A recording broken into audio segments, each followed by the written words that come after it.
I'm going to tell you one thing.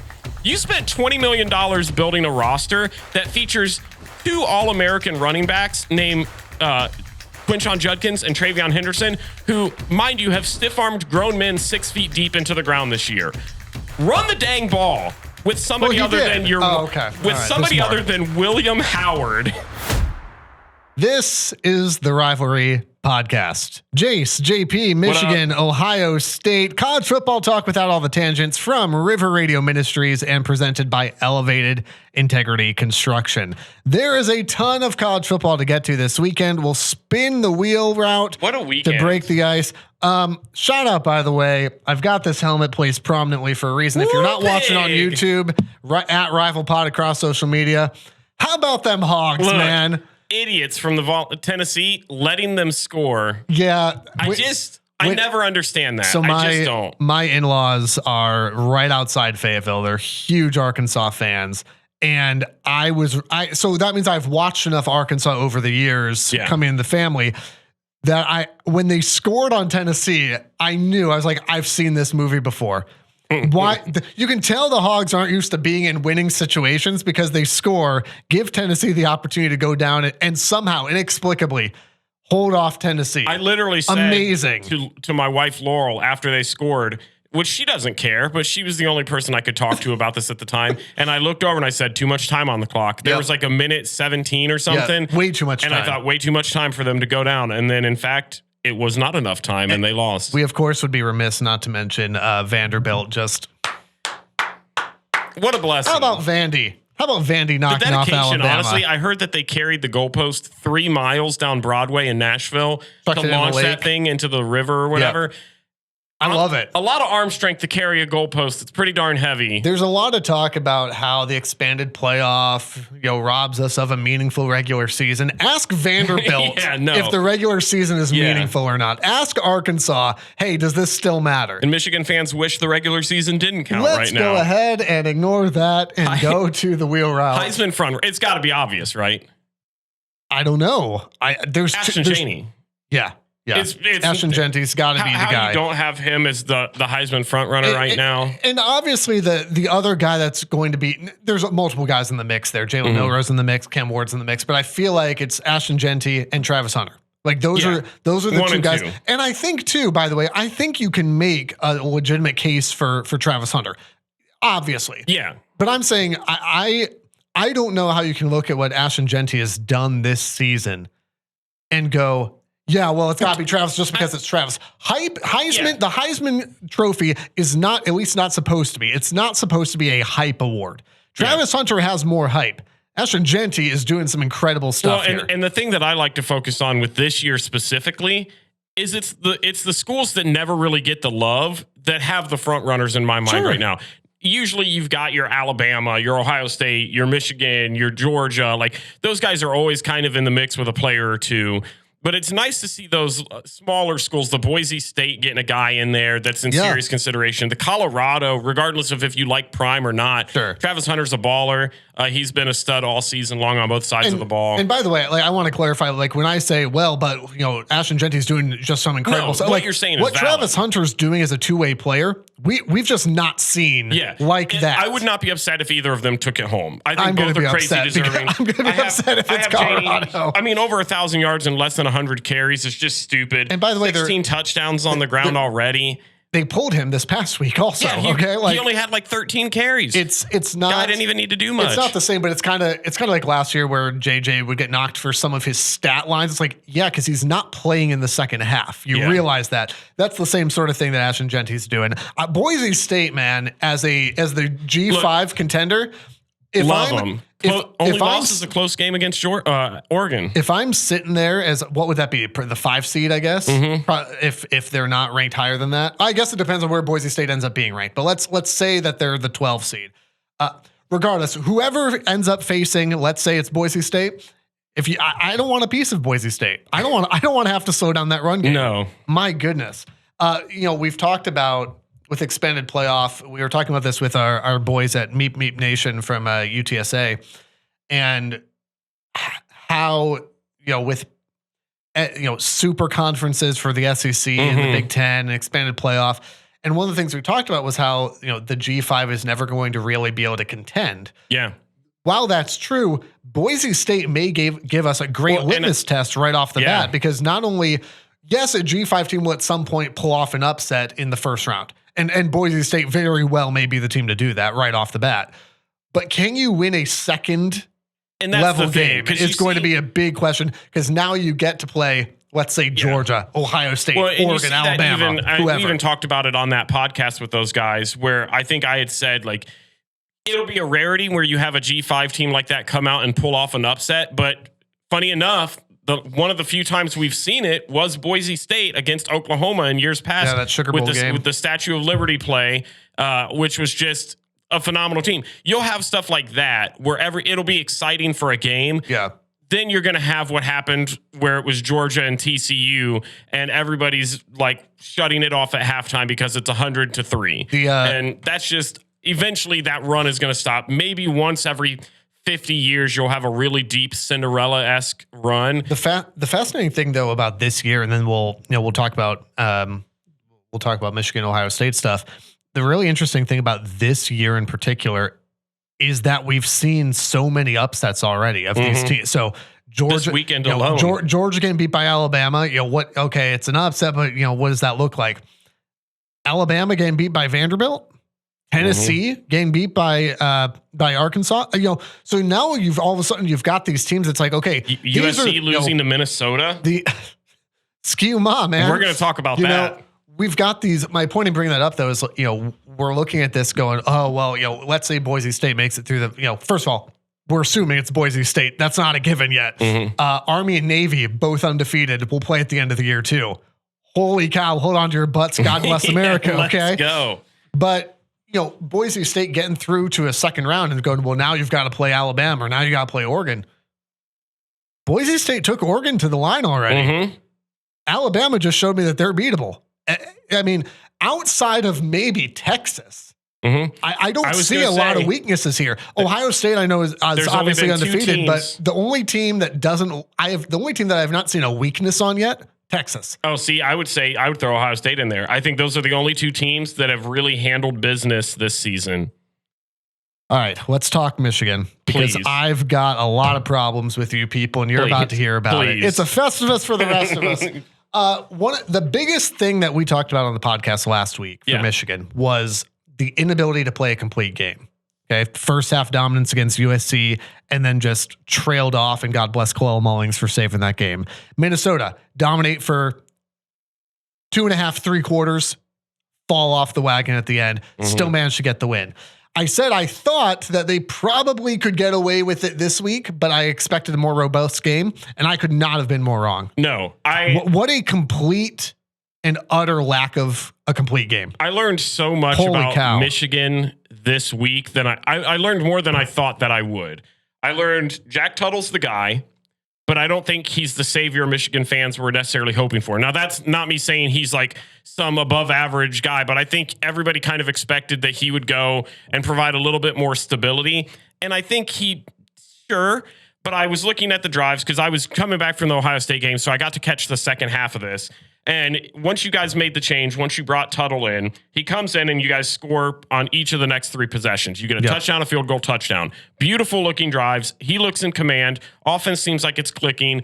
You're kind of thinking, okay, this is where Michigan turns the corner and just runs away with this game. And then the next possessions, 3 plays, 5 plays and a fumble, 5 plays interception, 5 plays to end the game. And he just stalls out. And you're looking at the guy that's been kind of the savior this entire season in Khalil Mullings, who didn't have a bad game, but he got outshined by Donovan Edwards. And this was the game where you needed kind of both of them to kind of showcase their skill. And I'm looking at this defense that's been talked about as being an elite level defense, and they come out there and they give up 429 yards of offense. And I'm going, I knew Washington's offense was good. I saw it last week against Rutgers. Michigan's defense, I think both you and I agree, is exponentially better than Rutgers' defense. And so I didn't expect 400 plus yards of offense on overall in that game. Then I start looking back and I go, and this is just from the events that happened this weekend. And I'm looking at USC losing to Minnesota on the road. And I start to look at that and I go, maybe USC is butt. And I go, maybe they are not as good as I thought they were to start the year. And I think of this similarly to the Notre Dame game Ohio State had last year, where going into that game, I thought, okay, this is the big test. It's on the road at Notre Dame. Both teams had good records going into it.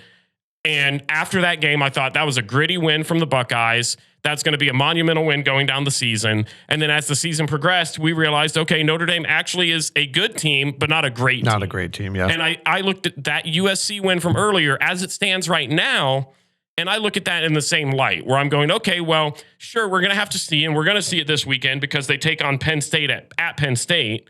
So we're going to see how good USC actually is this weekend, because this is another big game for them. But you watch USC to start the year beat LSU, and you think, okay, they're ready finally to be an elite team. Then they go to Michigan, and they lose a heartbreaker to Michigan. Then they go out, and I forget who they even played after that, Wisconsin, I think, where they were kind of down in the first little bit of that game and actually losing that game to a bad Wisconsin team. Obviously, they ended up getting things corrected and dominating, but then they go and they lose on the road at Minnesota. I'm just not sure yet what to make of USC overall.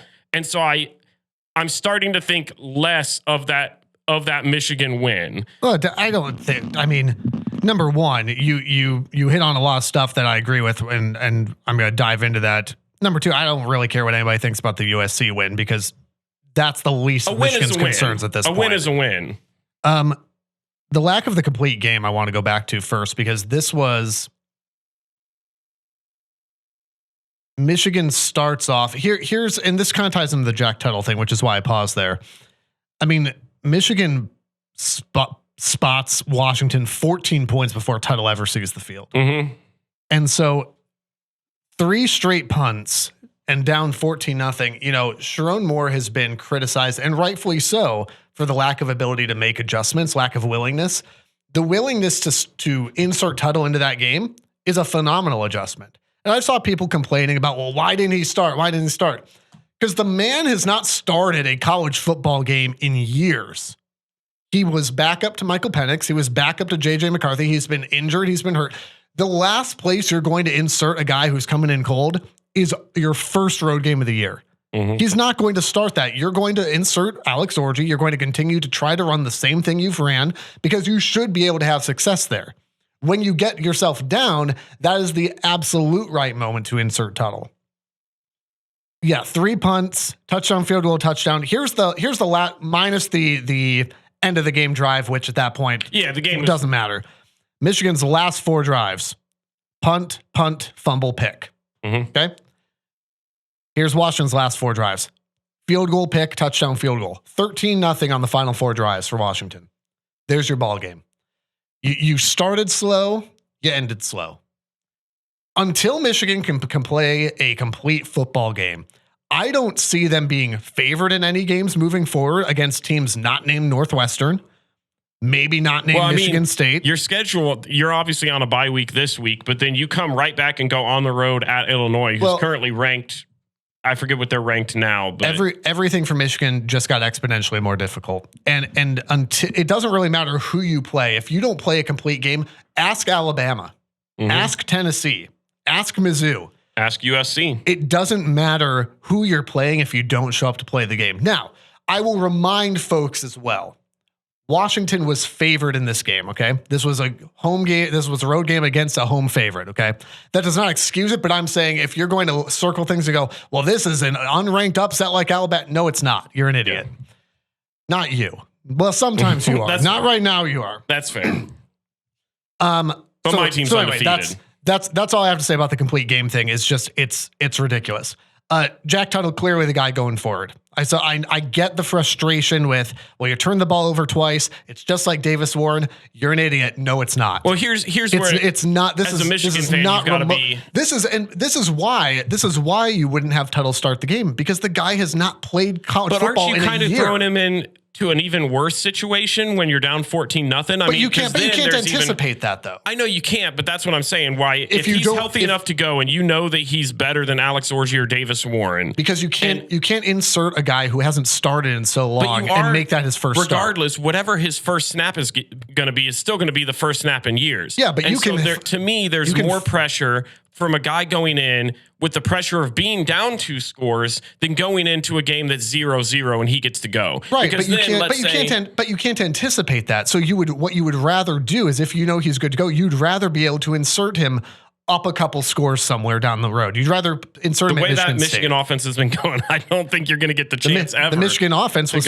Michigan was 4-1. Why would you? And so I get, in hindsight, I get the frustration that Michigan fans are having. And I get your point. I'm talking about like going up numerous scores. I just don't see happening. But there are better places that you can insert him. That was a desperation insert, and it was the right call. I don't disagree with you. I think there's some other parts of that I would disagree with. But overall, as a whole, I agree with you. I do think, because I don't know his practice status or anything like that, I can understand you not starting him if he didn't go full length practice all week, something like that. And he had been. He was off the report. He was questionable for USC. He was good to go for Minnesota. And Minnesota would maybe be a good example even. Yeah. Okay. Now, before everything turns, obviously, but when you're up 21-0, 24-3, whatever, that's the type of thing that I'm talking about. Like, that would be a good place to insert him. And I guess for me, I'm looking at it from Alex Orji has done enough to get the job done. And I think he had still provided a little bit of a spark compared to Davis Warren, what he had been giving you. So I can understand starting that game with Alex Orji, because you don't want to pull him for no reason while he's still been able to go out and give you wins. Yeah. Despite the way it's looked, the run game has been successful, and you should be able to run on Washington. Not this week because you guys are on a bye, but going into Illinois will tell you a lot about this coaching staff on what decision they make there. Because I think you and I are in agreement. It's got to be Jack Tuttle. Well, this should be, and again, it should be a no-brainer. I'll remind folks too, we record this Monday mornings before Schroen's press conference. He didn't commit to Tuttle post game. He made a number of references that sound like Jack's the guy going forward. If he's not, everyone should rightly lose their mind. So that's the offensive side of the ball. You mentioned the defensive side of the ball. My concern is not even so much that Washington racked up 400 yards of offense. 429. This is going to sound ridiculous. That's what Washington does. That's what Washington did against Washington State. They put up 500 something. That's what they did against Rutgers. So I'm not concerned about that. Here's what I'm concerned about, and it's the coaching and schematics. Okay, it's Wink Martindale every single week till it changes. Lining a guy up 10 yards off the receiver. The soft coverage that Michigan demonstrated in that game is ridiculous. And I want to make a big distinction here. The knock on Michigan was going to be this year. We knew it was going to be a down year, because understandably, you changed head coaches, offensive coordinator, defensive coordinator. Basically everyone. You lost 13 starters, 18 starters, whatever it was. You lost a ton of talent. You knew it was going to be different. That I can accept. I can accept going 8-4, 9-3, going, hey, we lost a ton of talent. This was bound to happen. What I cannot accept is misusing the talent you have. And that's what Michigan's doing on defense. You're telling me that with Mason Graham, Kenneth Grant, Josiah Stewart, Will Johnson, et cetera, you're going to line guys up 10 yards off a receiver in soft coverage. And basically your game plan, if you're Wink, is either we get home or we don't. That is Don Brown type stuff, my guy. Like that is absolutely ridiculous, because you know what you do to adjust to that. They would play 10 yards off of a Jeremiah Smith or an Emeka Egbuka. And that's exactly my point, is what got Don Brown shown the door is he was Dr. Blitz, and he would just do it at ridiculous rates. And if it worked, it worked. And if it didn't, all you had to do is call the famous crossing route slant routes, right? Run a slant. And guess what Washington did over and over and over again. It's misuse of talent. And here's the bigger concern here for Michigan is that there's no fixing that in the bye week. Yeah. Wink is not going to suddenly adjust his schemes in the bye week. Mindset on defense. This is an old dude that nobody in the NFL wanted. Michigan threw him a lifeline because they were in a desperate situation. Fine. But this is why. If you're wondering why Wink was available, this is the type of stuff that's why. Well, and wasting guys like Will Johnson, lining him up where he's lining him up, ridiculous. Washington had one play in particular that got a lot of attention where they had a 3-receiver bunch to the right. Michigan had 2 guys in coverage. That's not a talent issue. Mm-hmm. That's a coaching issue. Mm-hmm. And that is going to get them burned because, and you mentioned this too, and I'll kind of get to your last point here, this just got exponentially more difficult for Michigan. Yeah. Michigan had basically 2 mulligans coming into this season. We looked at it and said, hey, probably Texas, USC, Oregon, Ohio State, right? And you thought you got to split them to have a shot. Those were, Texas, USC, Oregon, Ohio State were the 4. You knew you had to go to Washington. You've got some other stuff in there. Okay, you can afford 2 losses in that schedule and probably get away with it. Mm-hmm. You've got 2 losses now. You wanted to, this is a weird way to put it, but track with me here. You want to save that one for Oregon or Ohio State. Okay. You want to be able to be a 10-2 team. Having 2 losses and looking at that being on your schedule still, panic mode. You have no mulligans, and here's what they've got. So Illinois is ranked 23rd. They play Purdue this week, so I'm going to go ahead and bump them up to a fringe top 20. Yeah. Okay. So Illinois, notwithstanding, kind of hanging just outside the top 20 there. Michigan has 4 top 20 games left on the schedule. Mm-hmm. 3 of them are on the road. 2 of them are against 3 of the. What is it? It's Illinois, Indiana, Oregon, and Ohio State. They are right? at Illinois. They are at Indiana. They are at Ohio State, and they also play Oregon.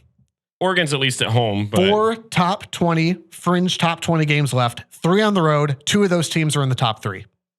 And even though Ohio State and Oregon beat up on each other this weekend, it won't matter. Regardless of a loss, we'll still probably be a top 10 team both times you play them. And it doesn't matter. At this point, it doesn't matter where you're ranked until Michigan shows complete game. The offense, weirdly enough, was not my biggest concern in this game. No, I mean, because to me, it's got to be the defense. You saw the way that, yes, turnovers aside, you saw the way that the offense looked different under Tuttle.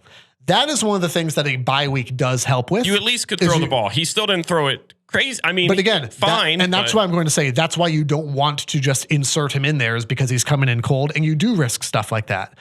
Those turnovers are also vastly different from Davis Warren just chucking a ball up to God knows who, right? Yeah, so for Michigan moving into the bye, stuff that can be fixed, health is going to be really helpful. Yeah. Miles Hinton didn't play in that game. Derek Moore didn't play in that game. You've got guys like Will Johnson who, even though they were full go, have been really banged up. You want to make sure that Jack Tuttle gets a ton of reps. Those are things bye weeks can help with. What a bye week doesn't help with is coaching schemes that refuse to adjust.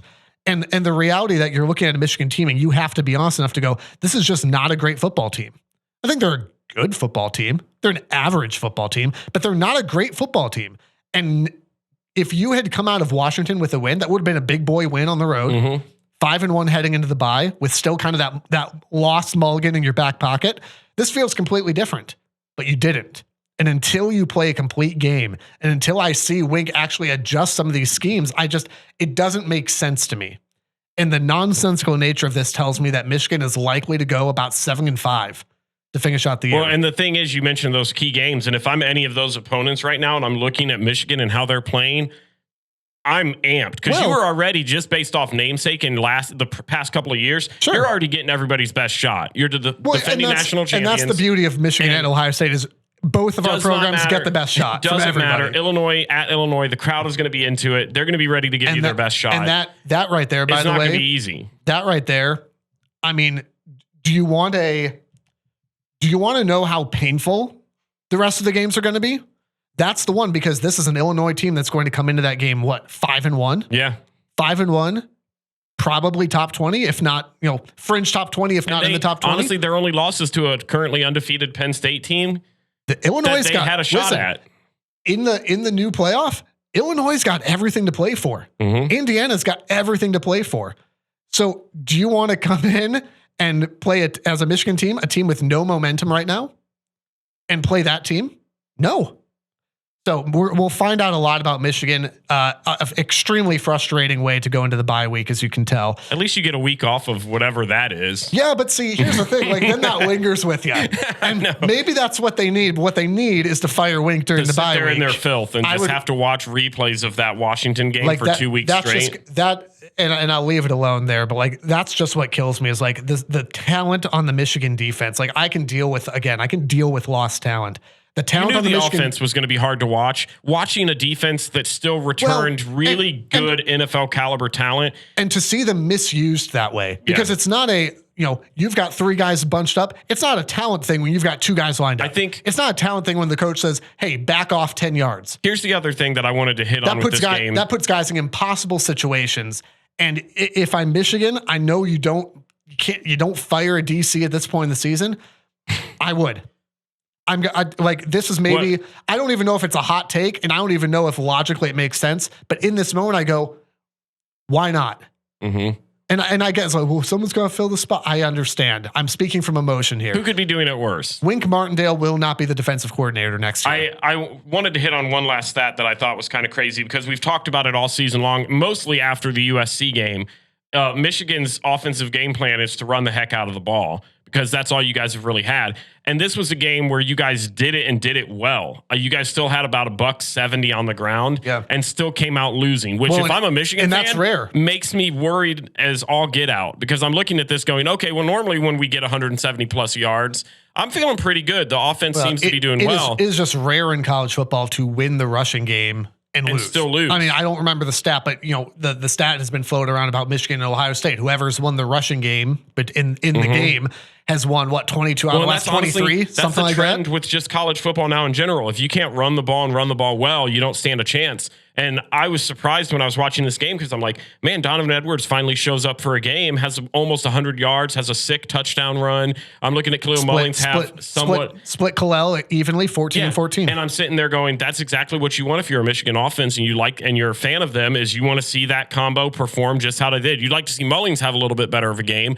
but that's kind of the split you kind of want to see if Donovan's performing that way. And for them to come out and still only put up 17, you still had Tuttle still threw, I think, 90-something yards. He was 10 of 18. And one of the things that you saw with Tuttle right away was he forced Washington to back off a little bit. And that's one of the things that is going to be helpful with this is one of the reasons why Tuttle's going to be the guy going forward is he can throw the ball. Mm-hmm. He's a ninth-year senior or whatever. Him and Giles Jackson, apparently, him and Stetson Bennett went to kindergarten together. Bennett and then Giles Jackson, all meet at the IHOP on Sunday mornings to go over the local Friday sports. But Jack forces you to respect the pass game a little bit more, which obviously, if you can pass this forward pass thing is a game changer. And so, I think the offense will be much better suited under Tuttle, and I think that is where a bye week helps out. But just the lack of explosiveness, the lack of talent, and especially the defense. And I'm not harping on the players and the talent. I think they're being put in impossible situations.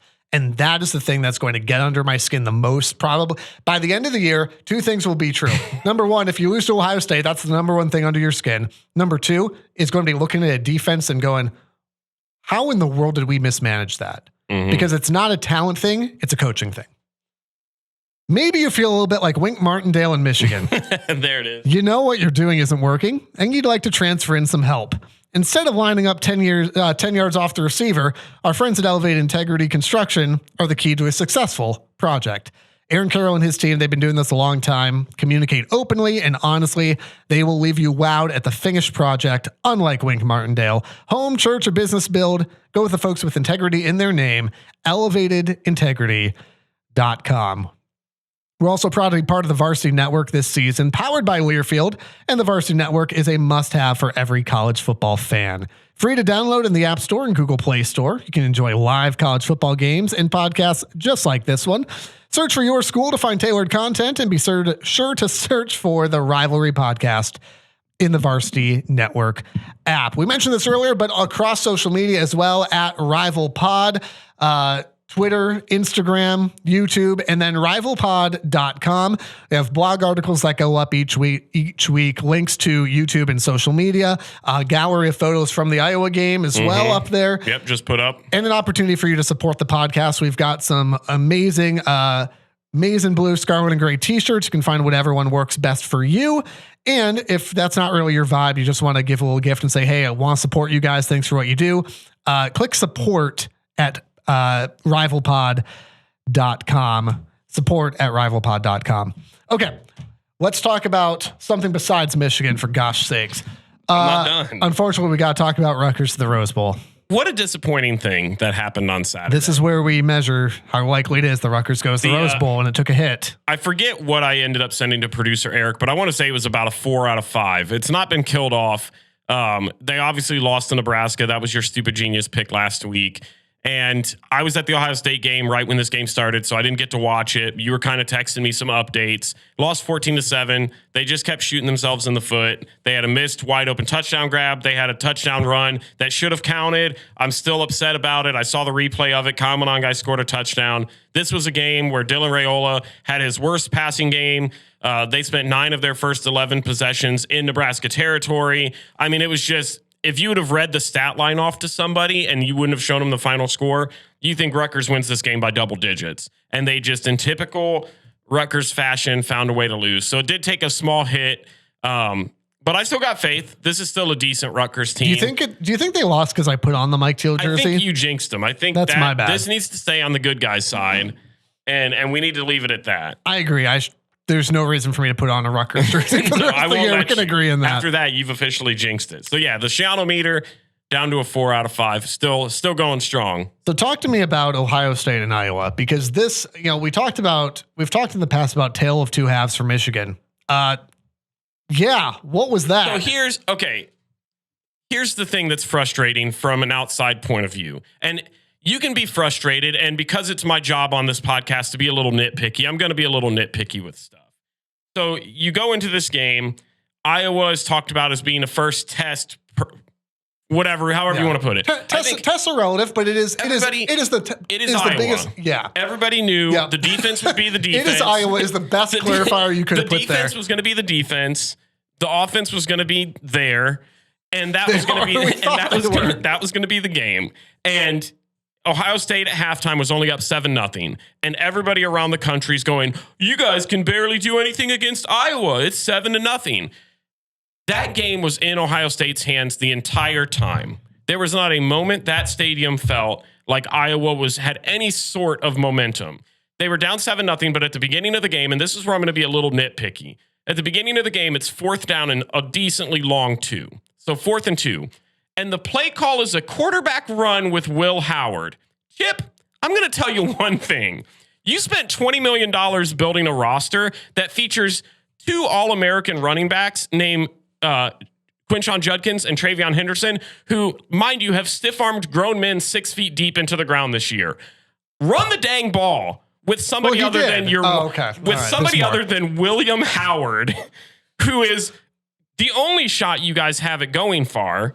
Because let's say he goes down. If I am forced to watch a Devin Brown season because you're risking the health of Will Howard on a 2-yard 4th down conversion, you and me will meet in the parking lot and I will fisticuffs with you. Jesus, I don't ask for much. Somebody Manchester me on that, because I'm watching that and it's a no cheering, no whatever press box, which I hate.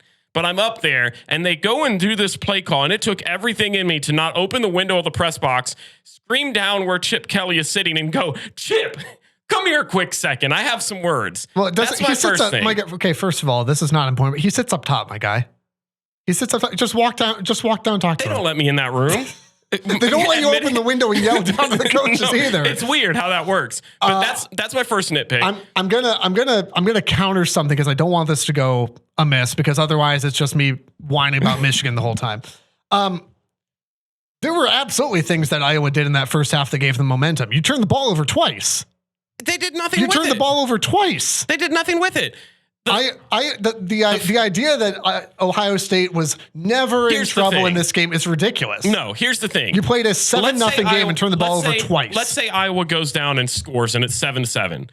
In your mindset, watching that from an opposing fan, is there any sort of idea in your mind that Iowa's going to win that game? If nothing changes, yeah. No, ridiculous. Absolutely ridiculous. If Will Howard continues to throw interceptions. Absolutely. Yeah. And that's the other nitpicky thing. Will Howard's interception throw was a bad throw. Here's the thing with the fumble. Ohio State, so that was the first drive. They go down, they score a 14-play, 80-something yard drive. Just absolute meticulous work. Frankly, it looked like Iowa.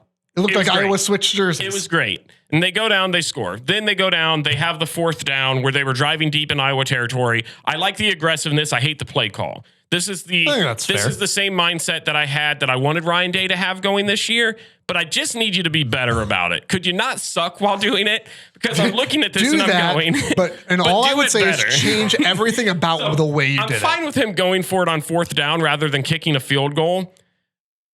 But running it with Will Howard is I just will never be on board with for something like that, especially when you have a 2-headed running back monster like you have. It just doesn't make sense to me. Then they go back down again, and that's where they had the fumble with Jeremiah Smith, which was at like the 15-yard line on a great catch. He's a freshman. He's going to have those mistakes every once in a while. By the way, he also had a sick, nasty one-handed catch. He is the best receiver in the nation. It's not even close. Pushed off. But he goes down. He goes down there and he has a mistake. Sure. But Ohio State was driving again. It's not like the offense was going out there and stuttering. The offense was moving the ball. This was a game that sure at half was 7-0, but easily could have been 20-0. Yeah, but see, regardless. Here's the thing though. Hold on though. I'm reclaiming my time. This is the same stuff though that we talked about last week with Michigan State, where it was like, well, Michigan State's just not very good because they can drive, but they don't do anything with it. Why doesn't that apply here? Because Ohio State did it in the second half. Michigan's not done that, or Michigan State's not done that. Michigan, too, hasn't done that for an entire game. And so Ohio State goes down there, and obviously you're looking at Michigan State last week, and they're playing Ohio State, who's a tough team. And so you can't have those kind of mistakes. So, sure, if Ohio State does that against Oregon, it's not going to be a fun time. But going into Iowa specific, we're talking about that game specifically, then I'm not worried about it at all. I'm looking at that going, the offense has been able to move it. They're not going to turn the ball over every single time they're on the field. They'll get it together. Iowa's not moved the ball at all. Caleb Johnson, outside of going against second and third stringers at the end of the game, did literally nothing. I think that was the most impressive piece from Ohio State because I wasn't impressed with the offense. But I thought the defense actually, the ability to bottle up Caleb Johnson, which that's Iowa's entire offense, right? The defense again. Cade McNamara is a terrible quarterback, by the way. But and again, my big thing from the Michigan side was going, did Iowa win, but I said specifically, did Iowa's game plan work? And it absolutely didn't. And that's concerning. That's concerning to a Michigan team that relies on run the ball better, but relies on run the ball. You're looking at all these reporters. So like ESPN was going out there and they put out an article thing and it said like top teams struggle against competition or something like that. And it talked about Iowa and Ohio State and saying Ohio State struggled against Iowa. The score is 35-7, my guys. Yeah, they wrote that at halftime. If they take a little bit better control of the ball in the first half, you're talking about a 49-7 victory for the Buckeyes, maybe even more. And honestly, the touchdown by Caleb Johnson at the end was a garbage time, if you want to call it touchdown. It counts, sure, but it's nothing to put your hat on. And so I walk away from that game with some stuff that I'd like to see cleaned up. I'd like to see, obviously, the turnovers cut down. I saw glimpses of what I saw last week against Michigan State where I thought Will Howard, there was a throw right at the beginning of the game that was a needle throw, but it was risky. But he completed it, but it was risky. And then he had the boneheaded interception, which we saw happen twice last week against Michigan State. You can't have those throws against a team like Oregon. Jeremiah Smith, as phenomenal as he's been, a fumble like that when you're already threatening to score. I mean, a fumble like that regardless, but that costs Ohio State a scoring opportunity. Yeah. You can't have those kind of things happen. You can do it against Iowa. You can do it against Iowa. Any of the competition they've played so far, you can risk that. And I know the one interception Will Howard had against Marshall was one of those screw it, Jeremiah Smith's down there somewhere throws. Yeah. He was down there, just not right there. But it's one of those things. I try not to get too hateful with it because of the competition. I think Iowa's a good team. I thought it was a good enough team to kind of get you ready, but I'm looking at this ahead and I'm going, all right, well, now you've got the big boys. Yeah. And you're going to Oregon, which we can lead into unless there's something else you want to talk about. And again, it's called the rivalry for a reason. The whole point is, hey, we're probably not going to agree on this. Yeah. The second half for Ohio State was exactly what you would have liked to have seen the whole game. The first half, though, I think just raises concerns for exactly the reasons that you're referencing. I'm going to just connect the dots a little differently and go, there's been some consistent plays from Will Howard where you go, what are you thinking? Yeah. And I wrote that in my blog this past week where I said, Will Howard is only going to take you as far as he can. Will Howard what? Laurel was so proud that I put that in there, but it's true. You can have all the talent in the world, but we're against Michigan State. Like, you just can't do that against Iowa. It's not going to cost them the game, but that's where I look at the first half from Ohio State and I go, the way that they came out, that's great that they're moving the ball. They scored 7 points in the first half. Iowa is an okay team. They're not a great team. Mm-hmm. You turn the ball over twice. Yeah, twice. And then again on downs, right? Mm-hmm. That you can't start sluggish like that against Oregon.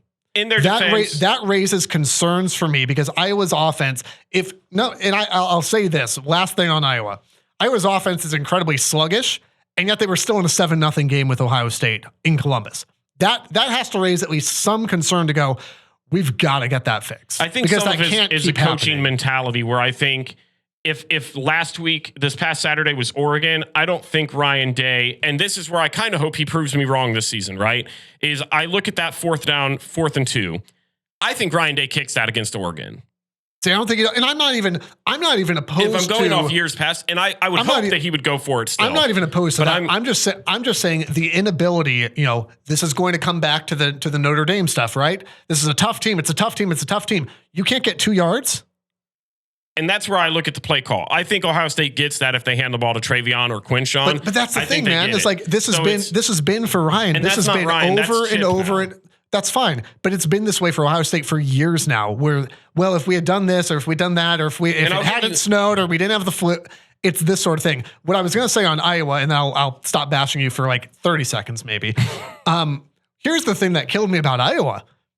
Iowa looked like they were surrendering from first half. The best part was there were a couple of different opportunities. Number one was trying to kick a field goal instead of going for it. You're not going to beat Ohio State kicking field goals. So they go out there and then there was the one point in the game where it's 4th down and they go out to get it. They get it, but they called a timeout. Yeah. They called a timeout after already getting it. Yeah. To which then they go out and decide to kick a field goal and miss it. And somebody tweeted out and said, Kirk Ferentz with the greatest stop to Iowa's 4th down conversion ever. So those are 2 different ones. So the first one that I'm talking about was like 4th and 2, 4th and 3, and they tried to kick a field goal. Yeah. But you got to go for it. Yeah. The one that you're talking about was a 4th and 1 at the 50. Yeah. They lined up they should have gone for it straight up. They lined up to punt and then faked the punt and got it, but called a timeout to stop themselves and then lined up to go punt.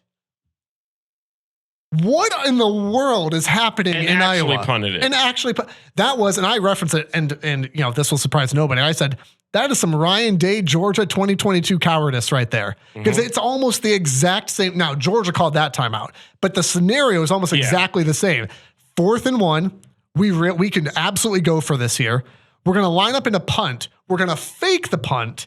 Get it. Timeout was called. Then we're going to kick it. Iowa deserved to lose that game for no other reason than that right there. And they were going to regardless. Also because they gave up like 35 points. Yeah, they were going to regardless. Right. Ohio State was clearly the better team. Enough about Iowa. Let's talk Oregon. Yeah, because this is the one. This is a phenomenal slate of games, by the way, this weekend. If you don't know, I've been calling it football Christmas in my home. 2 weeks, honestly. This weekend alone, Red River rivalry, Texas and OU, Penn State USC, Ohio State Oregon, Ole Miss LSU, and Tennessee at Florida should have been on there too, but apparently Florida doesn't exist anymore as a football program. But this is of the incredible slate of games, this is the top one. Yeah. Hands down. This is number the top 2 versus number 3, heavyweights under the lights in Eugene. I was trying to sit down last night and just do a little bit of prep for today's podcast. And I'm looking at these teams trying to say, okay, who's got an edge where? What am I thinking going into this? These teams are so similar.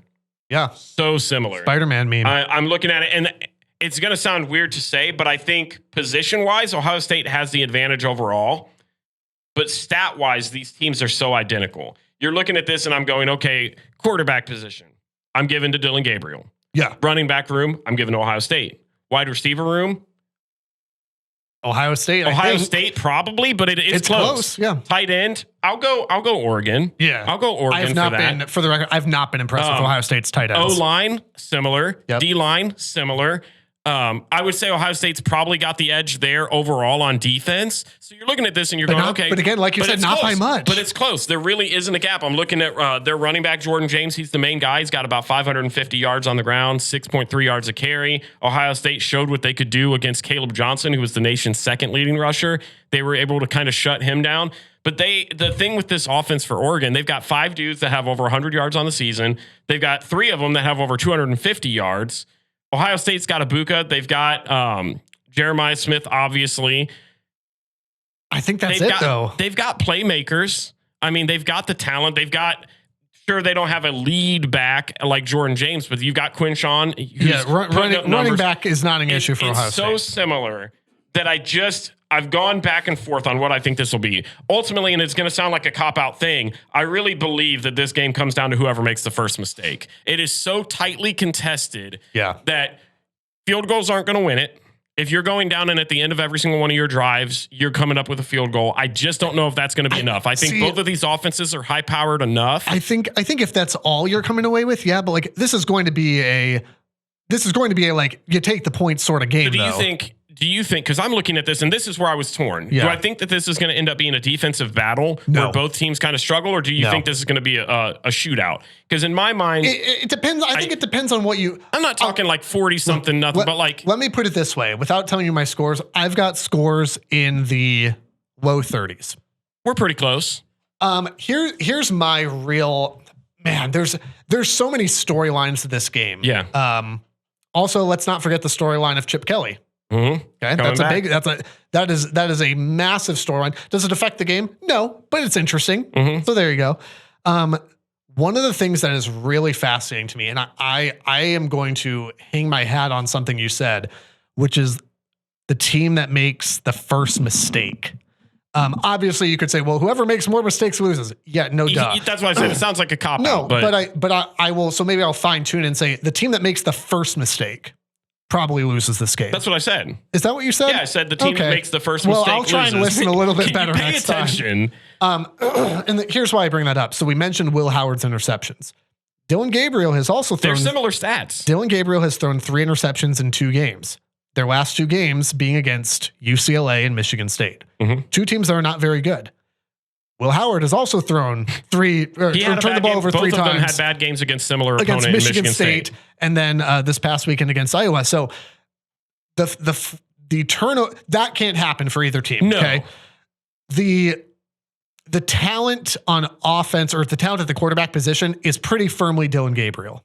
Yeah. And so for me, I'm excited for this entire game. Excites me because it's both sides of the ball are going to be so well matched up. Mm-hmm. I was real close to taking. I took Oregon. I'm stunned. I was real close to taking Ohio State in this game. I think because you've got the game at Autzen Stadium. That's a tough place to play. Oh, they're going to be ready. That's a tough place to play, and Ohio State's not had to have that yet. Michigan State does not count. Here's where I think that just falls, about any category, Michigan State does not count. Here's where I think that falls short, though, is you can say that about most teams when you go into a place and you're inexperienced. Sure. This Ohio State team is mostly seniors, especially on defense, where it really, really matters.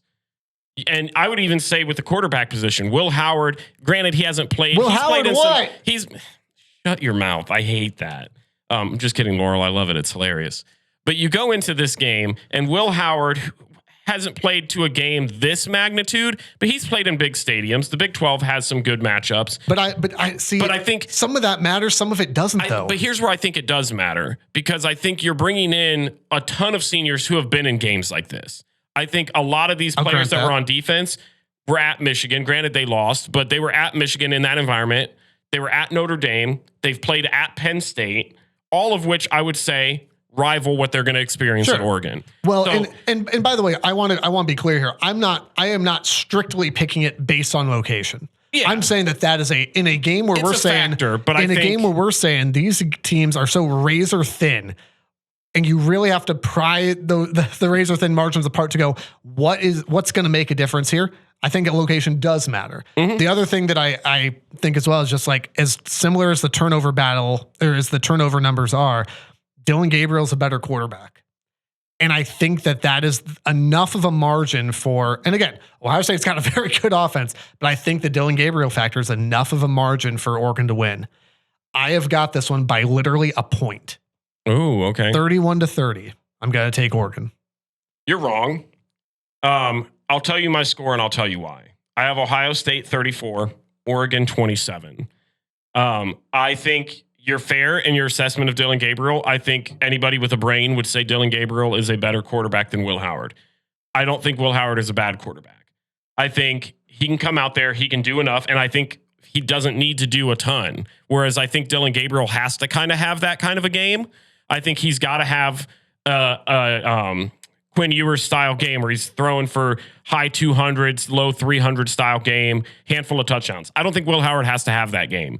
I don't think Will Howard needs to come out and be a game manager. He's going to have to make some throws, but you've got enough playmakers on the offensive side of the ball. You have enough running backs that can get the job done. If your offensive line can do their job, create some gaps, I think you're going to see a good chunk of Quinshon Judkins, Travion Henderson. Yep. And I would put some money, put some bank behind this Ohio State defense. I think so far this year, they've proven that they're still the same defense we saw last year. And I think in a game like this, when it comes down to it, do I trust Oregon's defense or do I trust Ohio State's defense more? And I think that I'm going to go with the team that's brought back experience, that's brought back leaders, that's proven it so far on the field. And I think that's all fair. And like that's kind of like, no, go at each other. So we've done that. Okay, like this game is so razor thin. The only other thing that I would say here is that I guess there's two things here. Number one, we saw in the Michigan State game some susceptibility in the secondary. That's a problem when you play Oregon. So that's where, like, I think you can rightfully go, hey, I'm going to bank on experience and veteran. Yeah, but you can't have that. No. And that's what I'm saying though. It's like you can't have half of this comes full circle to the Michigan thing, right? You can't play 3/4 of football against Oregon. Oregon can't play 3/4 of football against Ohio State. So I don't see enough from Ohio State based on what I've seen, because there have been those moments where I go, ooh, that's a little bit susceptible that I think Oregon can exploit. The other thing too is that if you start slow and you do find yourself behind, that's where more pressure comes on Will Howard, and that's a situation I don't think you want to be in. And I think when it comes down to it, it's what we said from the very start. You got to start quick. We talked about it. Whoever makes the first mistake is going to be the one that loses this game. And I think Ohio State's defense has done a phenomenal job all season long of creating those mistakes. And if you create one early, a game on, I think the secondary to me, outside of the D line, is the strength of this Ohio State defense. I mean, you got Denzel Burke, Lathan Ransom, who's been a menace. You have Caleb Downs. I mean, just those names alone, I think, can help shut down some of the passing game. That's why these guys came back. That's why Caleb Downs transferred over. This is without a doubt outside of playoffs, outside of the Michigan game. Okay? This is very well a potential Big Ten championship game. This is why you spent $21 million in the offseason. Games like this. Mm-hmm. Yeah, it's the playoff. Yeah, it's the game. Games like this, because here's the thing. Yeah, you've got, we've talked about Michigan having no room for error. A loss to Oregon and Ohio State's in the same position with a much better program at the moment, but the situation remains the same. And you do still have to go to Penn State, and you do still have to play the game at the end of the year. Mm-hmm. And we have Indiana, and also Indiana. Yeah. And like you said, you also would have to play in a Big Ten championship game as a possible rematch. You cannot afford two losses because your schedule to start the year especially was real soft. Michigan had this last year. You can't afford two losses. I think you can, but I think it depends. So I think, and then we can move on to our stupid genius. But I think if you lose to Oregon this weekend and then you play them again in the Big Ten championship and lose again, it's over. Done. With two losses, you're out. Yep. If you go into the Big Ten championship and lose to whoever you would end up playing besides them, you might still have a chance, but it ain't looking good. Yeah. Well, ask Oregon about Washington last year. 100% the same situation. So you got to be able to at least handle business now. Here's the last thing I'll say, and we'll go to stupid genius here. This word gets thrown around a lot on Michigan beat sites and stuff. It's the German word Schadenfreude. Schadenfreude is... That just seems like a weird place to ever be. I'm glad I'm never on those. Schadenfreude is a German word that basically means taking pleasure in the oppression of your opponent. I'm going to need the Schadenfreude to really cash in this Saturday. Dwight. Okay.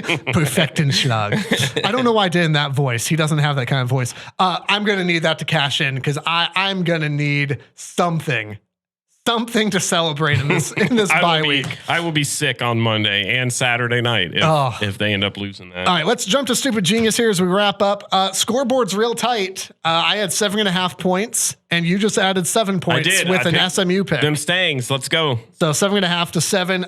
Rules are pretty simple. It's got to be 5.5 point spread, and you get the spread as the number of points if you win. Who do you have? Mine is right at 5.5 point. Dogs. Oh, did we take the same thing? USC over Penn State. While I don't think USC is as good as advertised, I've said it before and I'll say it again. James Franklin is a trash head coach, and in big games he crumbles. And I think this is one of those games. Yep. Penn State is not built for this. I don't think USC is either, but I do think they are talented enough to get one of these. I think USC is a better team than you're giving them credit. I think you're enjoying. They're both fine. I think you're enjoying the Michigan downfall and trying to capping on that. Boy, am I. But I don't think USC is a bad football team at all. I agree with you, though. That's who I took as well, because Penn State, I said this right after the win they got over UCLA. Penn State is the most unimpressive 5-0 team in the country. Mm-hmm. And it's not particularly close. This is not a game that I see USC winning, because I think... You mean Penn State? Who did I say? USC. Whatever. You know what I meant. I think USC's offense is too good. I think the offense is too good. I mean, you've watched Penn State struggle against Bowling Green at home. You watched them struggle against, who was the other team? Illinois at home, and that was under the lights. While Illinois is undefeated and a good team, I think with the talent you have on the Penn State roster, those are two games that should just not even be close. And so I'm looking at USC. I hope it's a great game. I hope it's a great game. I hope USC beats them. Mm-hmm. Because I'm tired of hearing Penn State get hyped up. This is like and check me on this. This is like, it's either the third or the fifth. I don't remember which one. It might be the third. Third year in a row that Penn State has started off 5-0. I think they have the record. And where has that gotten them? Nowhere. Not in a Big Ten championship game, not in a playoff, not in a win over Ohio State, not in a win over Michigan. Congratulations. You beat Bowling Green. Give me USC on this one. In a close game. Closer than the experts. You barely beat Bowling Green. Hey, subscribe to the Rivalry Podcast wherever you're listening right now, or through the Varsity Network app. Be sure to tell a friend as well, and be sure to follow at Rival Pod across social media. And if you want to support the podcast, rivalpod.com. The Rivalry is a production of River Radio Ministries. Want live updates from the show? Follow us on Twitter and Instagram at RivalPod. To learn how to support the show, shop our merch, and read our blogs, visit rivalpod.com. Make sure to follow us wherever you're listening now. And if you like what you're hearing, tell a friend so they can listen too.